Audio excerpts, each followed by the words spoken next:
or even hire on the spot. So we're always looking for talent, and the talent pool is small. Yes. So just want to put that out there. I am as well. At PGA we hire a lot of people off Upwork. We have an enterprise account on Upwork.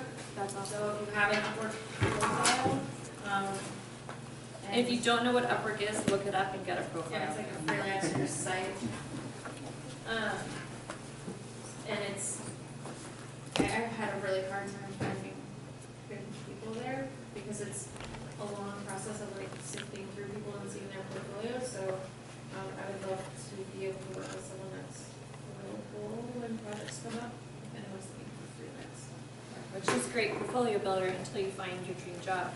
Also, speaking of dream jobs, there's a company looking for a researcher. I don't know if we have any researchers in the house. Implantation. Also, they were looking for an interaction designer in Coral Gables. So if you have interest, let me know and I can hook you up with them. And I think there was another guy bugging me about something job related, but I forgot to read the message. So if you're looking for something that sounds like that, let me know and I'll try to hook you up. The February meetup is still being worked out. Yes. It will be announced very soon. We're hoping to have it in the Miami area Yes. Do we have a tentative date? at the end of February. End of February, yeah. 29th. I delegated February, hence my. February 23rd is the actual workshop, so it'll be after that. It will either be in Miami or Boca. So somewhere in South Florida in February, there will be another meetup. February-ish. TBD. So thank you for coming to Palm Beach Tech in the 1909 building. Anything we want to say specifically about that? Yeah, Joe was just asking, if you're interested, if you live up this way, they've got a big community on Slack. This is their Slack channel to join up, so there's that. Yes, and we have a SOFLUX Slack channel. It's little crickets, but we recommend everyone goes to the Fluxia channel instead, much better. Same idea. But we're on the SOFLUX if you need to reach us, we can't otherwise. Also, not right? Like we have one, but theirs is better. We can create a SOFLUX channel. Yeah, we should do that. No, 1909, where we are right now, is a co-working space. It's $50 a month if you want to co-work and come here. If you're like me and you just think it's super cool to ride the train, I'm going to come up here at least once every couple months, and it's $10 to drop in. That's what I like to think of. So thank you guys for coming and enjoy the presentation. Oh, if you want to tweet, SOFLUX on Twitter, on the Twitter.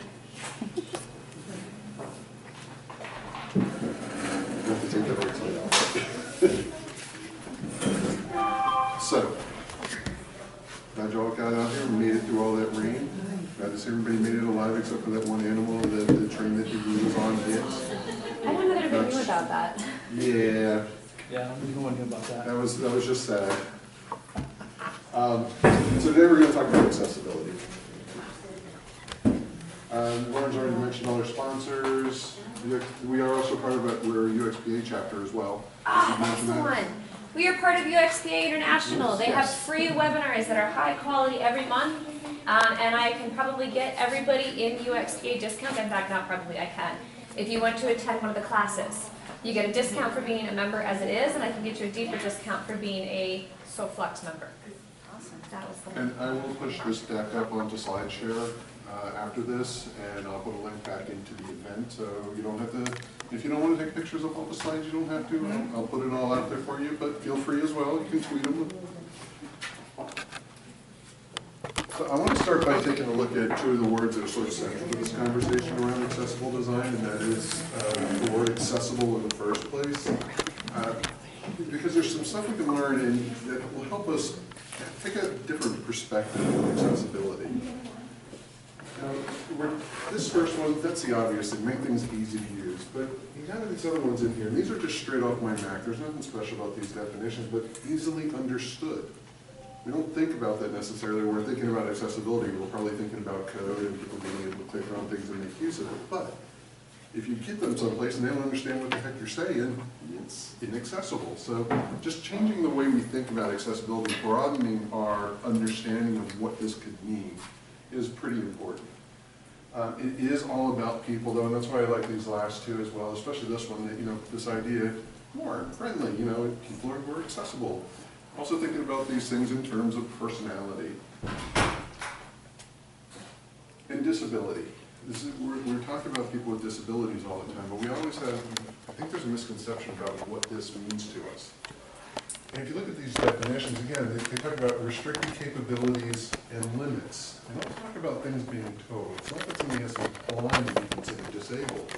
If I take these off right now, I see a few people with glasses. If you take your glasses off, can you see my slides? You're partially disabled. So it's important that we look at these definitions and understand that it's not about this thing of blind, deaf, mute, anything like that.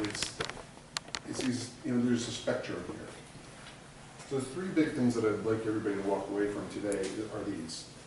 One, disabilities are not all total, not all 100%. They can range the gamut from poor eyesight to fully blind, from hard of hearing to deaf. The other thing is that not all disabilities are permanent. I just took my glasses off. I'm temporarily disabled. But it's situational as well. You find yourself in a loud room, all of a sudden you can't hear the person standing right in front of you. So you have these situational disabilities that we face.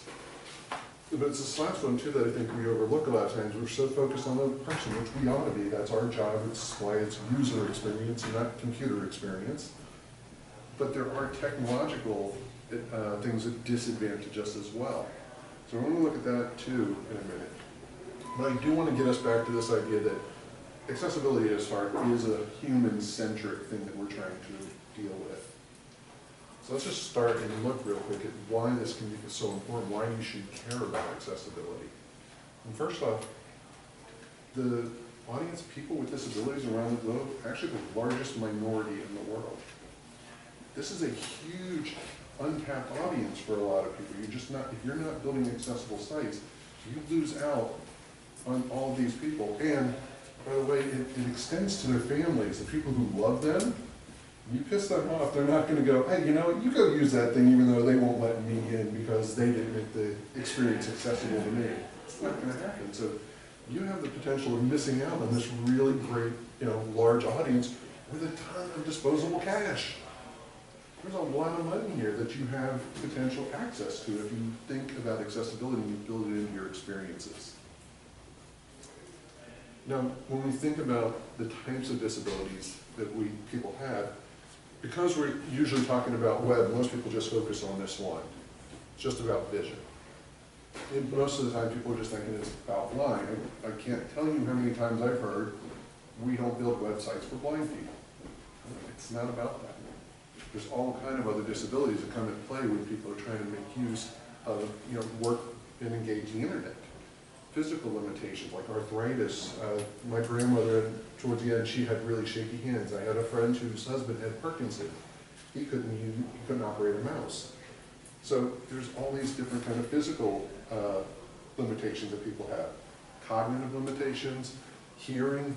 You guys are talking about voice-activated experiences. What about people with speech impediments? Or, you know, stutter, or lisp, or, you know, a really thick accent. They have, you know, you've got these voice-activated, you know, experiences out there.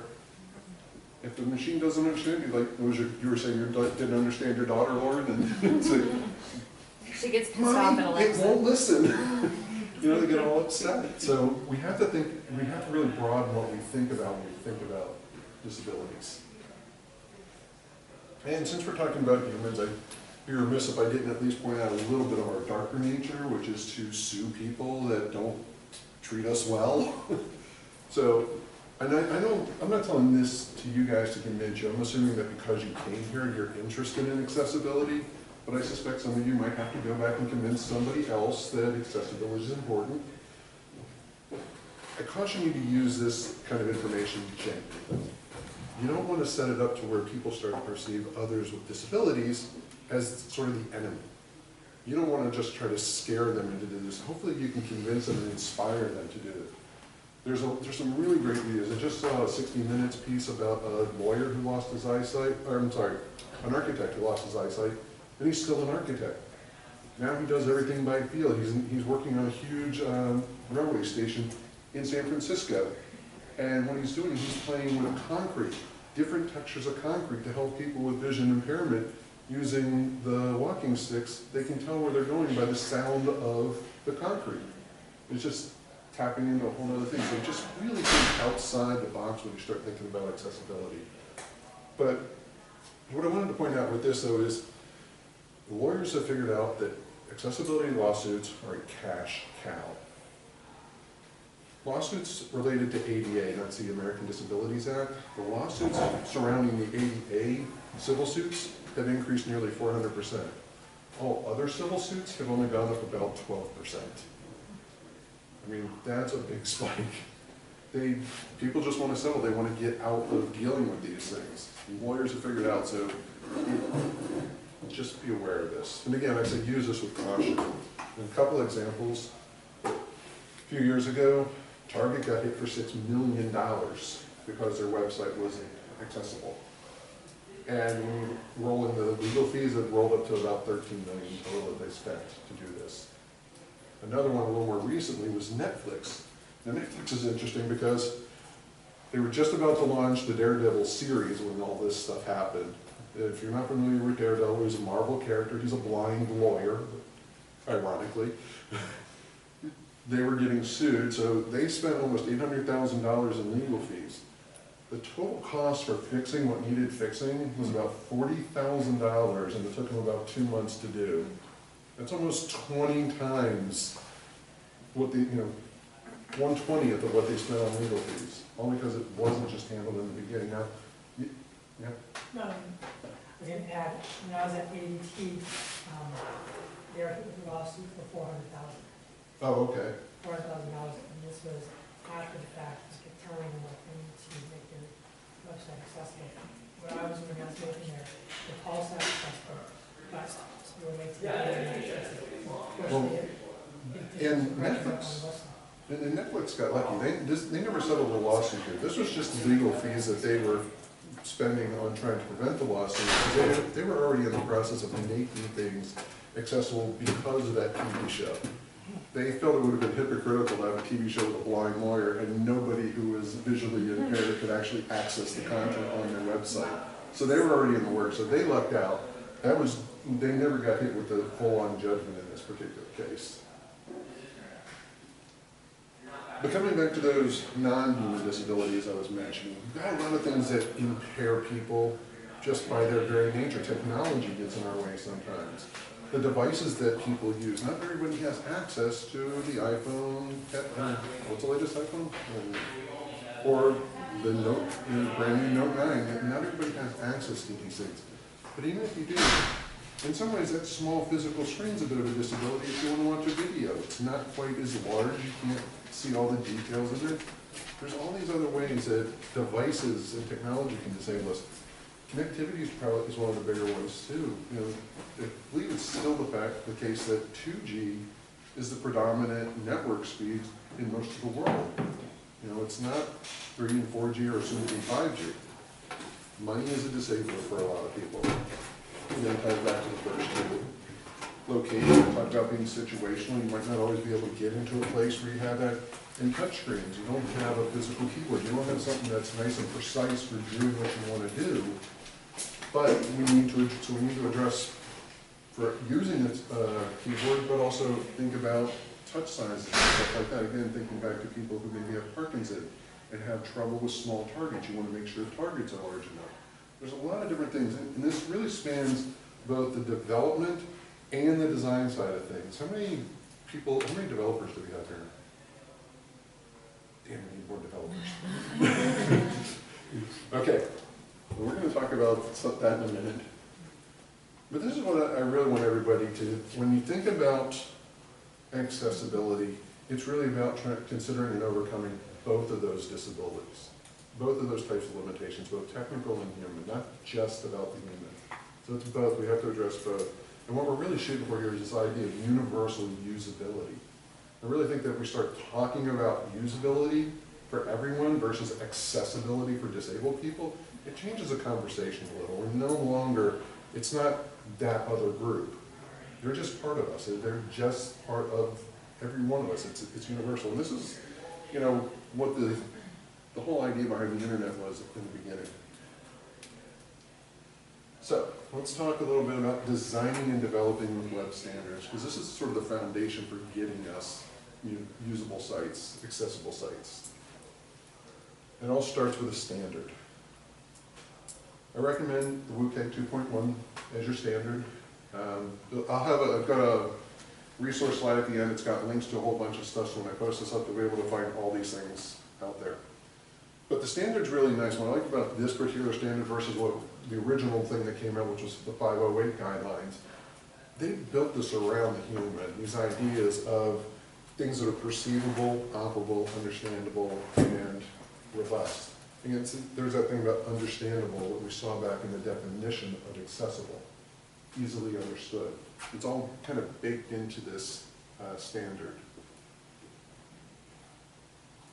But the one thing I do want to point out as well is there's being technically accessible and then being functionally accessible.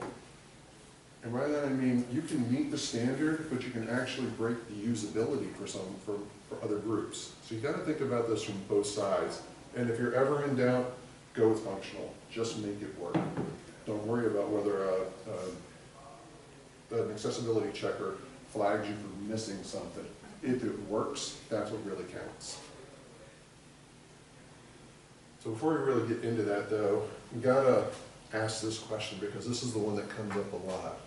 Like I said, that's why I just kind of hope we have a few more developers in here, but we get this question, it's like, should designers know how to code? We were just having this conversation the other day actually. And I've given this a lot of thoughts as we were having that conversation, and should developers know how to design? And where I kind of come in on that is designers should know code. You don't have to become proficient as a coder, but you have to know code. And it'd be great if designers or developers knew something about design, but they don't have to learn everything there is to learn about design. Because what it really boils down to is code is our building material.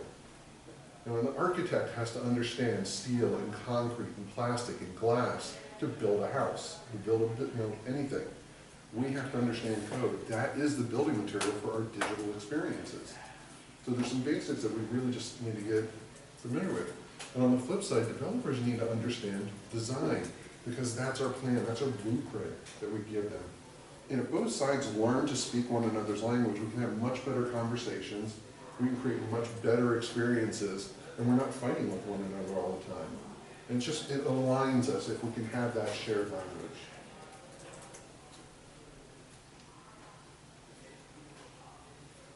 So when we start thinking about creating an accessible experience, I'm a big believer in working from the content out. And the same holds true for accessibility. You got to start with the content, the stuff that people have really come for. They haven't come for your navigation, they haven't come for the fancy design, they came for the content. Same thing with the people that are using an assistive device or any other thing to get to it.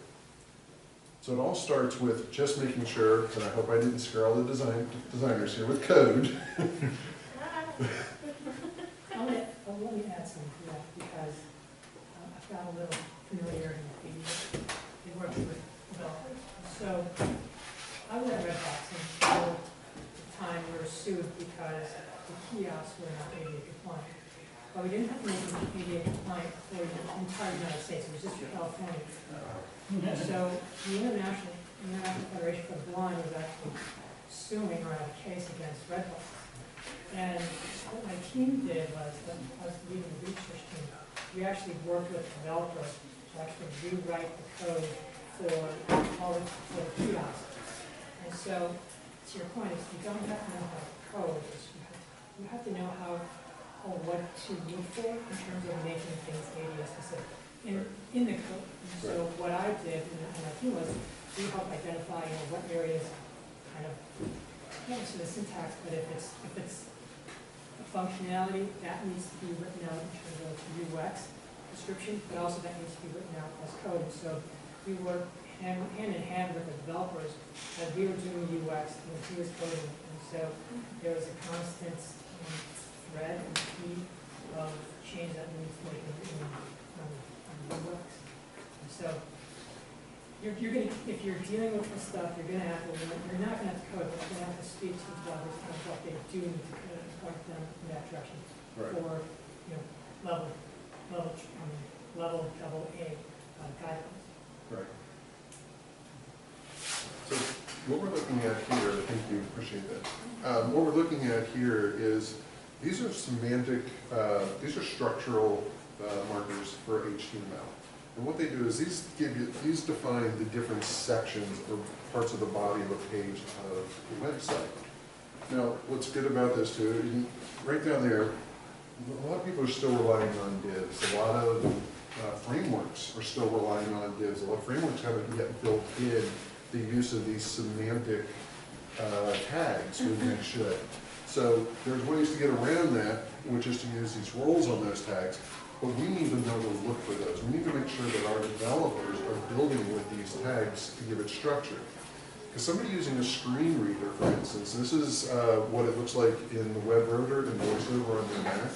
And if you've got a Mac, start playing with VoiceOver. You'll start to hear your sites in a whole new way and start to understand them in a very different way.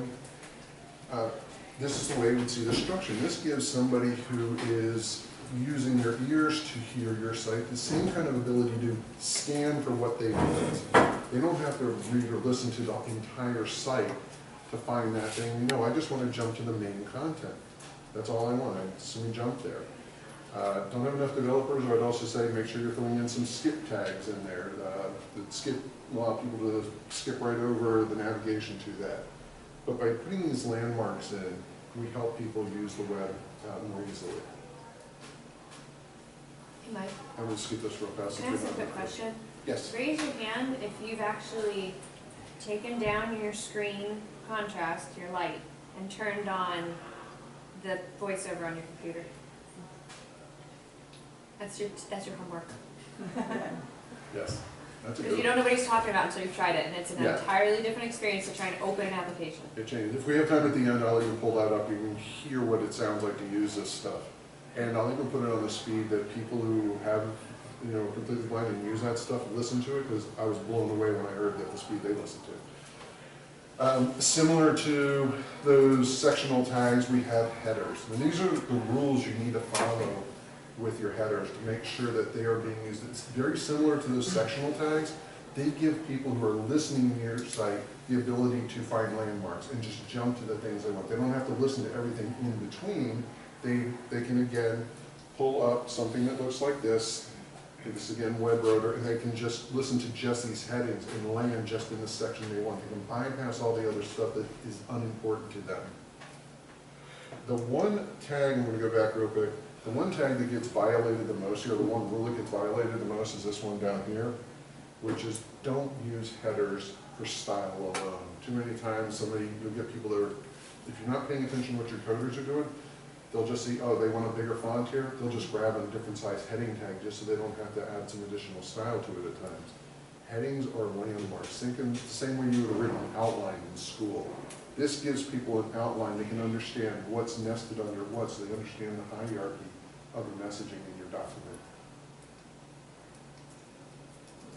Now, from the UX perspective, one of the things that we can start doing for ourselves and for our developers, start marking up your designs. Tell them what you want to be your headers. You can even, and going back to the slides before with those tags, frame out what you want to be the main content, for instance. Be clear about those things. Just get them to start thinking about it and using those tags as well. But it's on us to start to document this stuff for them until they start getting used to it. And like I said, just never use the header elements for style. This is the last little bit I want to talk about here with regards to code and the meaning of the content. You've got italic, you've got the I tag and the B tag, which make things bold and italic, but you've also got strong and N. And what confuses people sometimes is, well, what's the difference? They all look the same when you do it. Like, do bold or I do strong, it looks the same on screen. There's a little bit of a difference in the semantic meaning of them. And I just kind of think of it as when you're talking to somebody. If you raise your voice really loud when you're reading something out loud, you probably want to use a strong tag, but you can still bold things if you just need it for style. But if you're reading so read your content out loud. If you find yourself changing the tone of voice, the volume of your voice, that'll tell you whether you should use one of the other tags. B and I are just about style alone. So, I can't read this all from over there. Let me continue. It's really fun. Anyways, it basically, this isn't really in the WCAG standard, but it goes back to that idea of things being easily understood. You need to go about looking at your content. You know, how many here are actually responsible for the content on your websites or the things that you design? Sort of. I'm going to tell you you're all responsible for it. Read everything that goes into your websites. Read every word in the UI, read all the content on the page, because that's the experience, is the content. You got to make sure that this is the part when they talk about make it easy to understand. That other stuff, the code, that makes it easy for Google to understand. This is the kind of stuff you have to focus on to make sure your readers understand. So there's a couple of tools that I like to use that help me. You know, I work in tech. We use a lot of big words because we have to. But unfortunately, our marketers also like to use a lot of big words because they impress people. And we overdo it sometimes. So learn to write to express and not to impress. But this is really important. I probably should have done even more on this slide, but we got a lot more to cover. I want to talk about images, because this is another place where I see a lot of mistakes happen, and it usually happens with the alt tag. How many of you have some familiarity with accessibility before coming here today? A few of you? You all heard that you're supposed to fill in the alt tag, you don't want to leave a blank alt tag? Yeah, that was not right. Not right. There are reasons not to do it. So actually, I found this, somebody put this here, this nice little decision chart. It makes it real simple to follow the flow. And I just got a couple of extra little rules on the side there that don't often get spelled out. The first one, though, it is in the spec, but the other couple here, they're just little best practices, if you will. So when you do fill in those blanks, those alt tags, don't go writing in the word picture of or image of, because somebody on a screen reader is going to hear that anyways. They're going to hear image, and if you write image of, they're going to hear image of happy, LOL kitties. So that's okay. I think examples will help clarify this a little bit more, because this is a place where, again, these are the basics. This is the fundamental stuff. If you're not taking care of these kind of things, don't even bother trying to deal with the other more pressing things. This is just at the core of what we need to address first. So here's an example. This is actually a site that does a pretty good job with accessibility, which it should. It's a gov site. Now, that text over there is what was on the tag when I found it.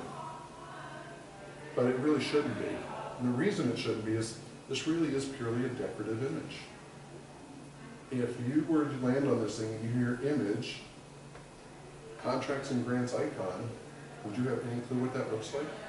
Would your mind conjure up hands shaking for that? Probably not. So your best bet in this particular case, if something is purely decorative, and I hate to tell you this, but probably 90% of the images I see on the web are purely decorative. Most of them, you could leave that alt tag blank. And what that does is actually helps somebody on a screen reader, because now they just don't have to hear about this. They'll just hear about the link. I checked it out, this whole thing is clickable as a link. That's the only thing they really care about. That image is just noise to them. It means nothing. So by leaving that alt tag blank, you take this out of essentially their version of the DOM. I don't know if that's the right way to say it, but they won't have to hear it. It'll just bypass that and just move on, which is helpful in some cases. They also got this little thumbnail image down here in the bottom. And the content that they had in this particular alt tag read, read a blog post about taking care of your heart-throwing American Heart Month. But the spec for images is actually to provide something that's appropriate and equivalent, is the way it's described. Now, does that seem like it's appropriate or equivalent to what this image is? No, it's more of a full box. Right.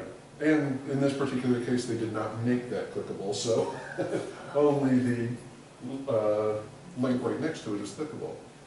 So in this particular case, they would have been better off to actually consider what that image is, because there's good valuable information in this image, if you just think about it for a little bit. So in this case, it would have been better to say, all right, this is Mary Wakefield and Sylvia Burwell, and they're posing for a picture to promote this. That's more appropriate and equivalent to what this image is. That's a good use of this tag. That's helpful to somebody, because that information is nowhere else in this area. So now you're adding value to them. And last one here on this one is, why do I have this? Oh, okay. So now they duplicated they've got this full-size image here on the article itself, and they put in this really long description. Now, if you notice, part of that is the same thing I put into the other one. But the rest of that kind of turns to gibberish. You hit a point, you gotta read these things out loud, and how would they sound to somebody? Again, somebody's actually listening to this, so if you want to think conversational UI, this is conversational UI at its worst in a way, because you go from being coherent to sounding like maybe you're having a stroke. But what would be more helpful in this case, think about this now. There's good information there, and there was good information on the other one, but there wasn't that much room. In this particular case, we've now disabled people who can see. This information is nowhere in any of this body copy. So now people who can see this picture have less understanding of what this picture is than people who are hearing about the picture. A better option here would actually be to put a caption on the page. Make it available to everybody. Again, universal usability. Now you can actually let this be ignored for a screen reader. They would get the description and the caption because it would just be part of the page. Now everybody has the information. So sometimes we over-rotate on trying to make things accessible, and then we make it inaccessible for other people. I'm spending a lot of time on images. I did a workshop out at WebAIM a few years ago, and they did 45 minutes on the image tag alone. 45 minutes, that's how screwed up people can get with these images. So I'm giving you the really condensed version here. But infographics, this is another one. So we got infographics all over the place now. So I don't have many developers here, I'm just going to blow by this code a little bit quickly. But suffice to say is, there's a way to, instead of using the alt tag, remember that last picture, they had that really long description in there. Well, pull that one out, make it a caption. In this case, if you were to try to create something that was appropriate and equivalent to this, it would just be way too much for an alt tag. So our option there is to ask for what's called a long description. Long description gets written in some other, it can be on another page, it can be on the same page and be hidden in a way that's still accessible. But this allows us to write a much more detailed equivalent, text equivalent to that image that is accessible to everybody. We can do something like hide it in a show hide thing, so we can have a button that can open and close and reveal that text. Now the other great thing here is this buys you some SEO juice, because now all those pixels that have information on them have been turned into something that Google understands. So you're getting some, again, you want to talk about the ultimate disabled person? Google bots. No eyes, no ears, no hands, no mouth, so all the things that could possibly go wrong with you, Google bots embody. So if you make it work for Google, they're going to be happy, and this will help boost page rank. So win-win. I'll just close out this section by saying that all the things that we just said about this also apply to your videos and your audio content as well. If you're doing podcasts, get transcripts of those podcasts, put those on your page, make that available. Again, it also gives you SEO juice. Same thing with your videos. Make sure you have transcripts of the videos.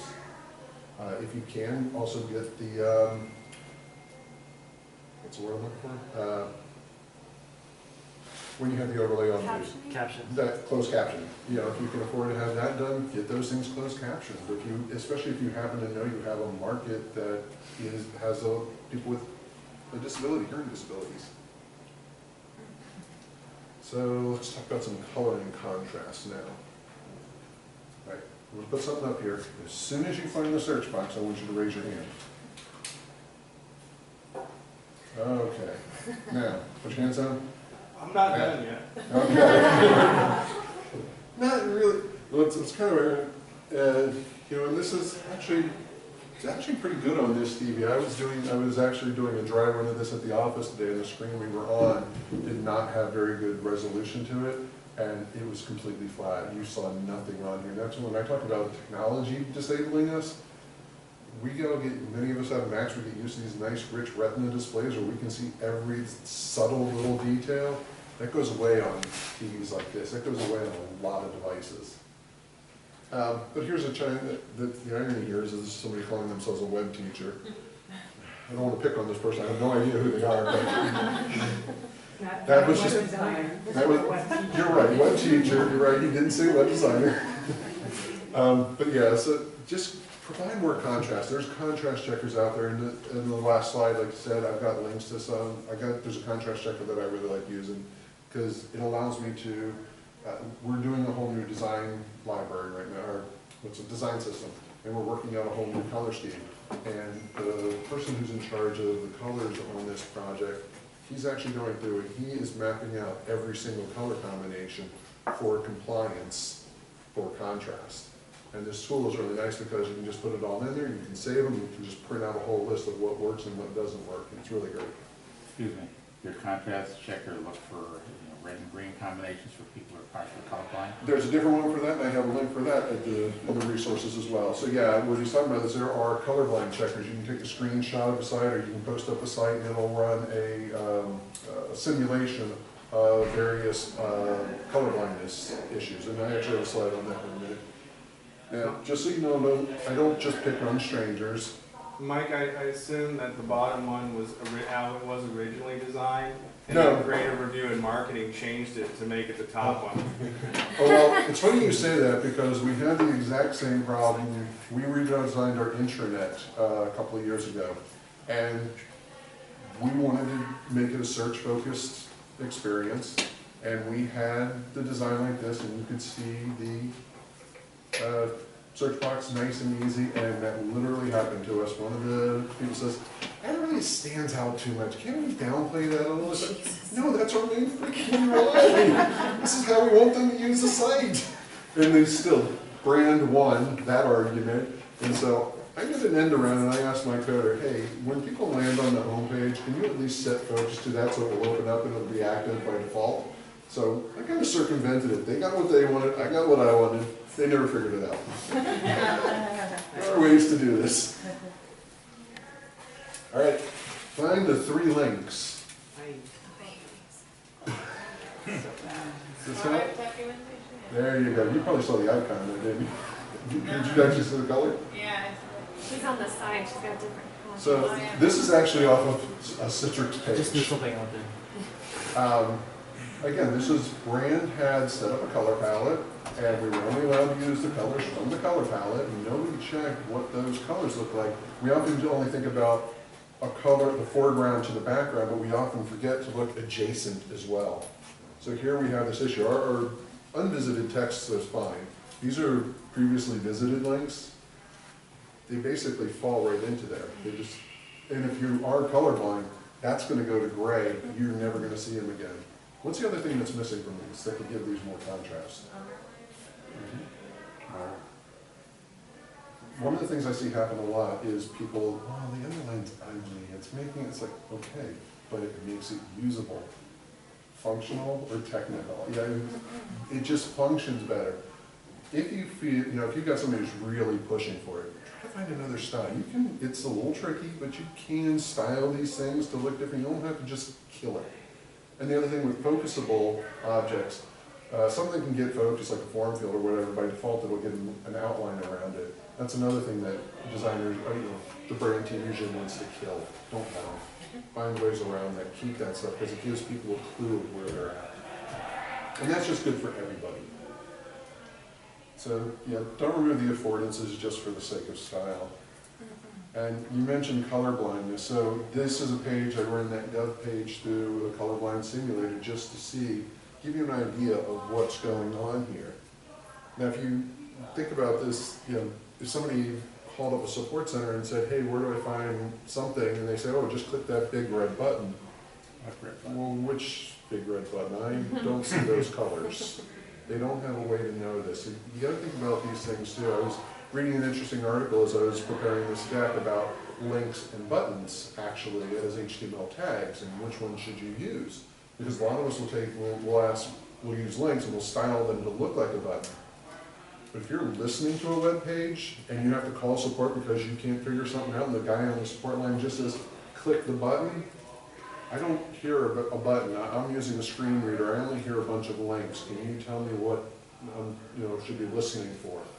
So there's these visual clues that can get confusing in different contexts. But the whole point of this being that contrast comes in a lot of different forms.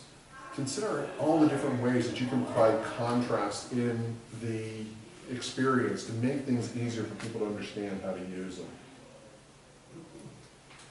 I'm a big fan of Luke Grabowski. He just does so many brilliant things, and obvious always wins is one of those things. So start thinking about designing things for that are obvious.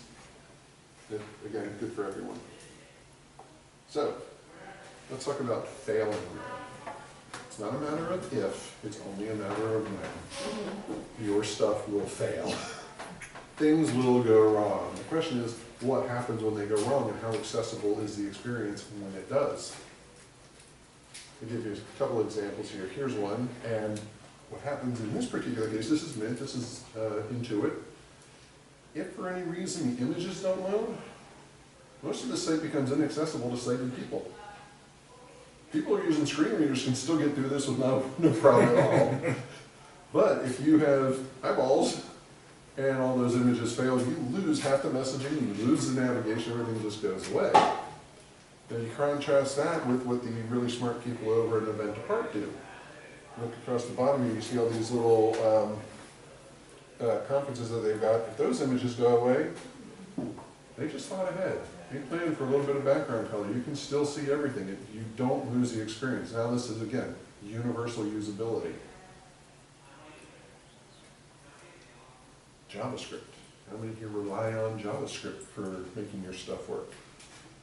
This is Tidal. It's a music streaming service. When JavaScript fails there, that's it. Nothing. A literal black hole. And all they have to do is, because let's face it, there are certain things you just can't get done without JavaScript, without some other sort of programming language involved. You just can't get it done. Something as simple as showing a message on the failure would help. Think of it like a nightclub. Nightclubs have a cover charge. Some, not the low-class ones I would go to, but some do. No, if there's a cover charge, I'm going to go to a pub down the way. They don't do that. Did you think they meant to misspell site? What's that? Did they mean to misspell site? Am I missing something? I wrote this, so it's probably that's my fault. My typo. Oversight. Yeah. Okay.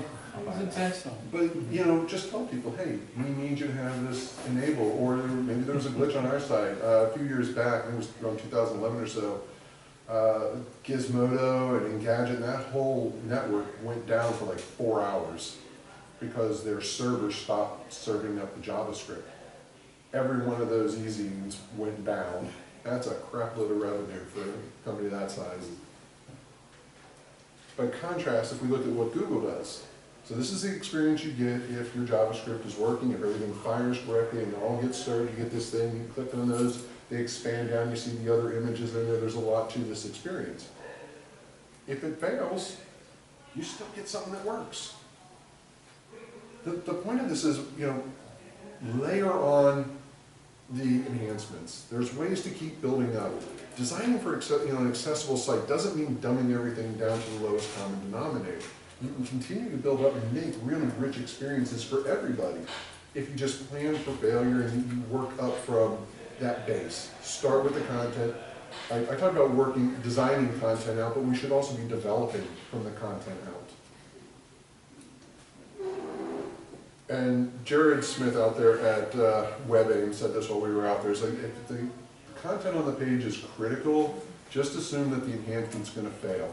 Make sure you have a backup for it. If the content's not critical, assume the enhancement's going to work. The only thing I'd add to that is don't put non-critical content on your website. Nobody wants crap.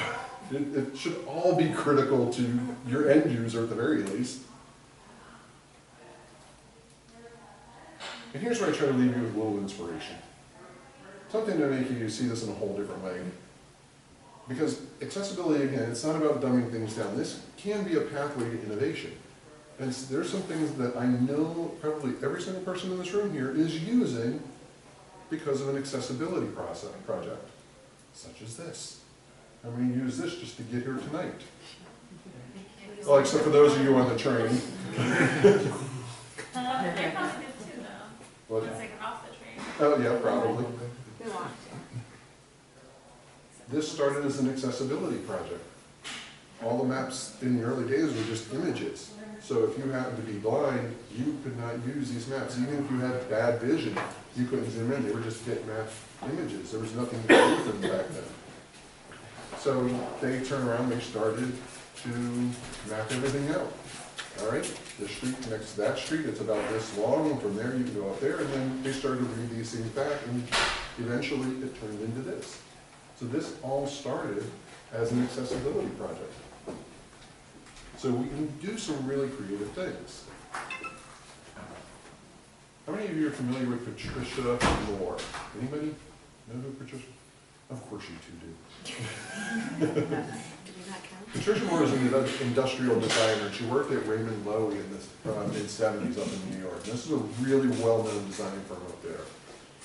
And as the story goes, she was in a meeting and they were talking about designing a refrigerator, and she had put out there, hey, is there anything we can do with the handles to make it easier for people with arthritis to open up the doors? And she kind of got this snarky equivalent to we don't design websites for blind people in the form of we don't design for those people. That's not our audience. And so they just kind of poo-pooed the whole thing, and well, this kind of ticked her off. Now, Patricia did something that most of us will never have the guts to do, and none of us will have the dedication to do. For 3 years, Patricia Moore dressed up like this. She had a Hollywood makeup artist friend of hers that helped her get done up every day. She wore gloves that would make it hard for her to grab things. She wore smudged up glasses that made it hard for her to see. She wrapped up her legs so it was hard to bend her knees. She even wore a brace that kept her hunched over. And she did this for 3 years. 3 years. Long time to do this whole thing. She did it in a bunch of different cities.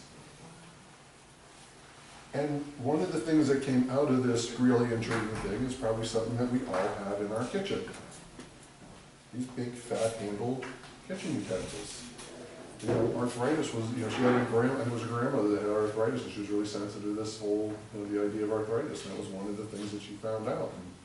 And the people at OXO picked up on it too, and that all kind of came together. And this is just usable by everybody. This is universal usability. If you've got perfectly good hands, no arthritis whatsoever, this is easier to use. If you've got really bad arthritis, this is easier to use. So this is the whole idea behind this idea of universal universal usability. Sometimes I need to open the refrigerator with a gallon of milk in my hand and a bunch of lunch meat, and all of a sudden I'm holding some lettuce. It's like I have arthritis. It's situational disability. And I just found this image. I thought this was really cool. Talk about a little thinking outside the box. Here we have a retractable staircase that slides back. You get a lift. Somebody in a wheelchair can go up to the next floor. But now it just comes back out, and you've got stairs for everybody else. You don't have to have a ramp. You think about that too. How much easier is it to walk up a ramp than step upstairs? It's just a lower level of effort to actually walk a ramp. So these things that are good for people that need them, for people with disabilities, it's also good for the rest of us. It makes our lives a lot easier as well. So I'm just going to leave you with this quote from Tim Berners-Lee about the web in the first place, and that is that the power of the web is in its universality. Access by everyone regardless of disability is an essential aspect. And that's what this is all about. It's that idea, again, of universal usability. Thank you.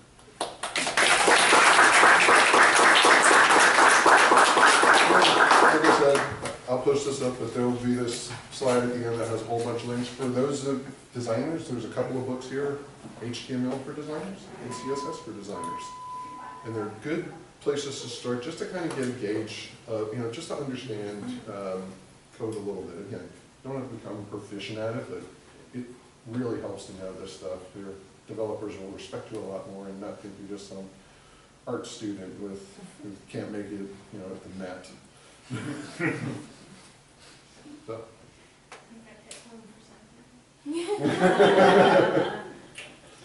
Questions, comments, adulation? What, I would love to know more about Patricia Moore, like what else, like was that after 3 years of doing that? No, I'm sure there was more. I didn't dig into all the other stuff, but it just, you know, that was a driver for her. It's just that, to me, what stuck about that story was this idea that she went to such great lengths to establish empathy with one particular audience. But there's good documentaries on her, and just say, check that out. Yeah. I'd love to just meet this person and find out what possessed you to do this for 3 years. So cool. She's not the only one that's done that. I've heard of other product departments which they put people in suits and things to, and ask them to use, you know, stuff. 3 years? Not for 3 years, no. But it's a good thing to put on. Right. Heavy gloves and thick glasses. And Well, yeah, it's sort of, you know, at the heart of UX, we often say it's about empathy. You have to understand what somebody else is feeling. I actually think we need to take it a step farther, and it's really about compassion. And to me, compassion is this combination of empathy plus understanding plus action. That taking that step towards actually alleviating that pain point for somebody. That to me is where we need to be going, is this idea of compassion. A specific example is icon design. If you design an icon that can be seen by somebody who can't see very well, you get the advantage of normal-sighted people can see it in the peripheral vision. And so they can scan your website and operate that enterprise screen much more quickly because they don't have to eyeball every single icon. It just catches it in their eye, corner of the eye, because you've made it so unique and the shape is particular that you can scan a normal-sighted person can scan the page much more fast, quicker. Yeah, subtlety is not your friend. I always, when I first met my wife and we first started dating, I told her, don't be subtle. Just tell me what you want or I'm going to miss it. Hints are not going to work. Same thing goes with design. Don't design subtle. It helps no one. It might look great in your portfolio, but it's not going to help the people that are actually trying to use whatever you design. In the days of Windows 95, they had icons for printing and icons for faxing. I think there was 2 pixel difference. You had to look for the little phone cord coming out of the printer.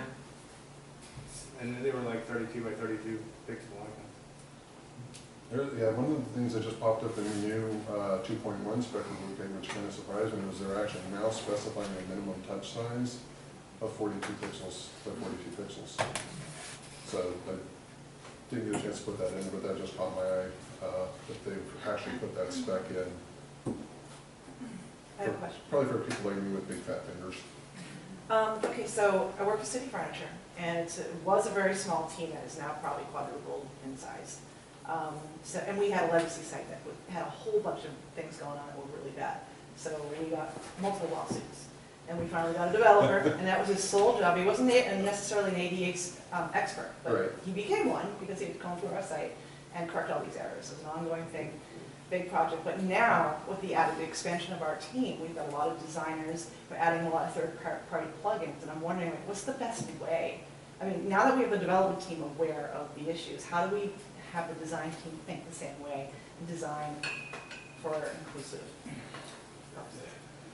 Read books for starters. Actually, I've got a couple here. A Web for Everybody is a good place to start. Get people to understand a little, you know, what does it mean to be inclusive. There are workshops. If you can actually swing it, I cannot recommend going out to WebAIM enough to do a 2-day workshop on accessibility, both design and development. And what you'll walk away after those 2 days is just so in depth. It'll really change the way you look at things. The biggest thing that, like I said, what I find with most designers is they're trying to keep things very subtle. They want to try to make things very pretty. And the term that I'm using at the office these days, we've got to think in terms of functional aesthetics. It can't just look good. It can't be just about the aesthetics. It needs to function. and do the usability testing and make them watch the usability testing. So, if you've got a design is bad and you're struggling with a designer who just doesn't want to listen because they want to keep it all nice and pretty because it's going to look in their portfolio, say, let's just get this in front of somebody, let's just see how this works, and let them sit there and watch them. They can't talk. Sorry, you can't say a word, you can't call this person a dumbass if they can't figure out how to use your site because you've designed it so poorly. I find that can also be really helpful if, people see things firsthand. I'll also add that as a leader of the team, I think it's your responsibility to motivate them, push that as like another layer of part of like requirements or deliverables, and add that to their day-to-day. Give them training, like they see their leader pro accessibility, and like they're adding that to their tool set, and everyone's getting involved. Like they're starting to live, eat, breathe it, and get passionate about it. So I would recommend start from there, from the top, and funnel that down, and then start instilling that into your processes. So when you start writing requirements about what you're going to do, instead of saying, oh, well, as a user, I just need to do this, add to that another level of the requirement where it's focusing about, so we got to do this piece of function, but also we need to have this piece of accessibility attached to it. And then, to start instilling those pieces into your processes. And collectively as a whole, you guys will start ensuring it, in my opinion. Yeah, I can, that's the point I'd also add, if you want to start kind of running with this, so helping it up, start creating your own guidelines. There's a lot online, you have to have a really good guideline for accessibility. BBC has a really good guidelines for accessibility. Their guidelines, but it's also kind of creating your own. And so, Okay, so bear with me. nobody wants to create another document, right? But as you kind of learn these things and you're applying it to your own work, you start crafting your own document. And then you socialize that with your team. So you can set the example for yourself, and then give them kind of tools for them to start leveraging based upon your own work. Because if they can see what you're doing, they can come to you for questions and help. Hey, look out for red flags. Some organizations tend to be on the larger side, have siloed accessibility into the quality assurance department. We do accessibility. In other words, we test and we show you how it didn't pass, and so you have to go back and you have to do a little change here, a little change there, so it'll pass the test. And that's a wrong-headed mindset. Yeah, I just want to show you a couple of things. The other thing that may help too is, so if you haven't been working on, like I said, we're starting to take accessibility, we're defining that, and this is what I was telling you before about this one color contrast checker that we use. The guy who was taking charge of the color palette for us, we have every color combination through here, and you can see the green dots means it passes, the red dots means it don't. We won't use those color combinations. If it doesn't pass mustard on that, we're just not going to use those color combinations. And we started to bake this into everything that we were doing. So here on the buttons, we started to write down our accessibility requirements.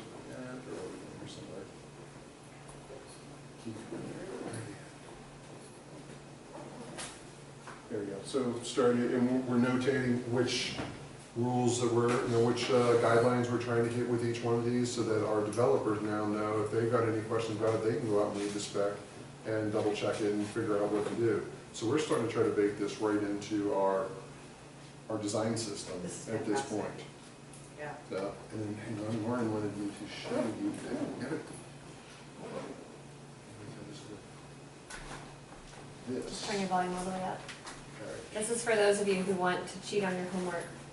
All right, I can see that. I don't think you hit it. Almost. 1 pixel. Yeah, see? It's not unique. Small tappable area. It's on the fly, thinking to show you guys how I get along on the internet since I'm blind. I don't get a lot of questions about it, but I get the occasional question. Someone asking me, how do you tweet if you're blind? And actually, you kind of appreciate that question, because if you're curious about something, just ask and you might find out. So just a quick backstory. I've been blind about 3 years, and I was a Windows user at the time. And I found out how much screen reading programs are for Windows computers. And what a screen reading program is it converts text to speech. But those programs for Windows computers are like $1,000, which I just wasn't willing to put that much money into an unstable machine. So, long story short, found out that all Apple products are accessible to the blind. All of them, their iPods, the iPhones, yes, a touch screen is actually accessible for the blind, which I hope to have one soon. Maybe I'll do a little demo of that when I get it.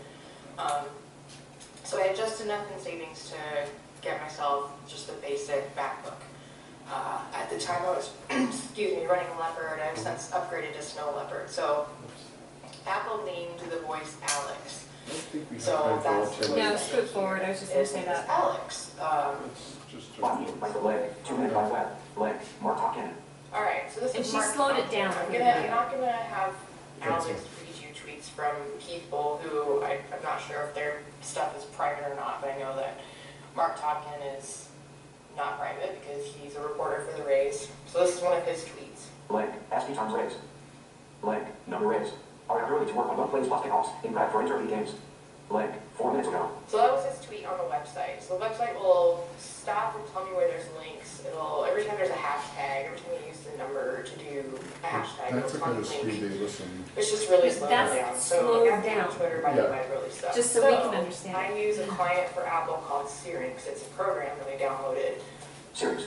Syrinx. Window. Syrinx. And right on cue, it plays its little noise. That's the little flute noise I hear when I have a new tweet. So this is just a basic, See, simple thinking about application things that I like use my that, shortcut keys. It's yeah, all it's tables that I can just go and navigate. Ladies Republic. Most are wearing Navy SEALs giveaway t-shirts for BP, but the ladies not long fit at SKMSULT5@http://yfrog.com/UF381TJ. So that's a tweet from Creators Republic. And it has a link, which I have to know the picture, because if I hear YFROG or whatever that is, it's a picture. So I rarely bother opening those. Let's say I wanted to open a new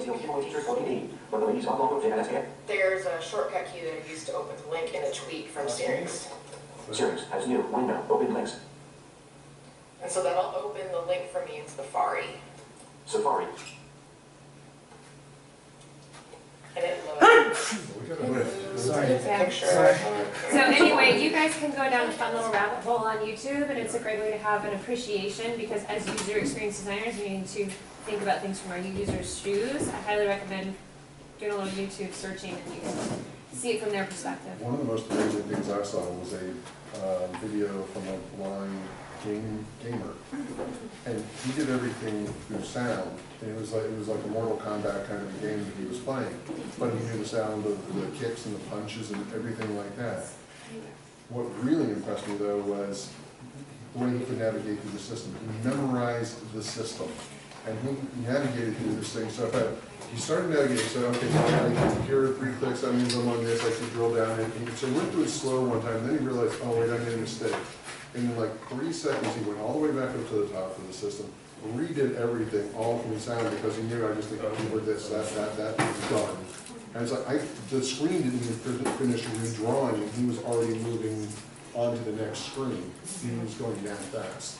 So it's not that these people are truly disabled, they're just enabled in a different way. If we can find ways to embrace those their superpower, if you will, you can turn them into power users.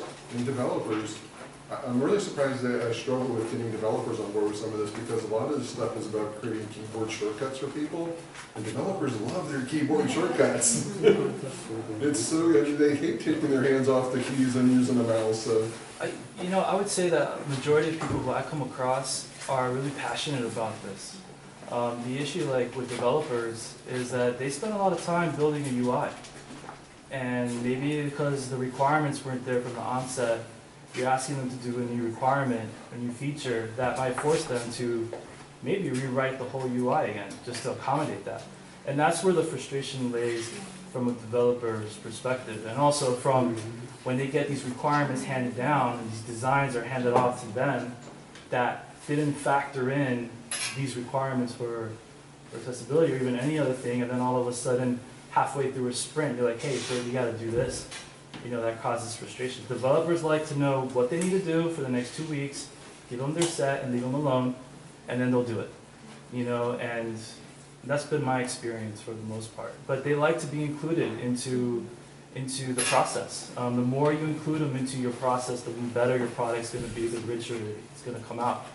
Like I always include them from the onset, from requirement gathering discussions to design processes to to the whole journey. Like they're always part of it. They're the ones that are going to be able to bridge that gap between technology and design. And so that's just been my experience. So. A quick time check, if you need to catch the train. Yeah. 8:57. Great seeing you, Great everybody. meeting everybody. Nice. Thank you, Mike. Awesome as always. Bye. Take care. Thank you. Bye.